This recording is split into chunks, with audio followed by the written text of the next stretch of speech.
A lot of invasive species thrive in cities, and that's because it's so hard to survive here that you end up kind of filtering out more sensitive species. What makes spotted lanternflies invasive is they are not native to this location. They came from somewhere else, so they evolved along with all sorts of other species in their native range, and they arrived here and no longer had all of those ecological controls keeping their populations in balance. Urban environments are really interesting to study wildlife and invasive species in general because they're a completely novel environment compared to what we have had on Earth for millennia. There's some knowledge gap we don't know yet, like how urban kind of like this novel environment can promote like biological invasions. Urban heat island is talking about, when those cities, like those high-rise buildings trap the heat in the city, so the cities tend to much like hotter than surrounding like rural or forest areas. If they can kind of like deal with the cities,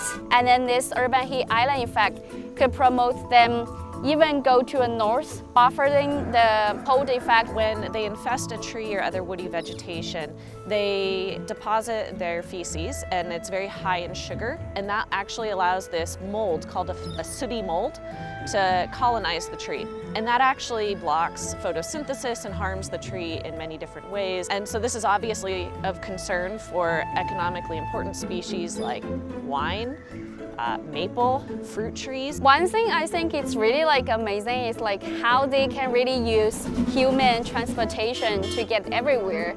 There's some model predicted that in the US, without human transportation, the lanternfly would take over 260 years to get it where it's at now, but then it only takes us 10 years. We think that invasive species might be adapting to urban environments, and I think that's what we're seeing in the spotted lanternfly, that it's adapting to urban environments as the invasion is spreading and accumulating those adaptations that just make it even better able to survive in cities specifically.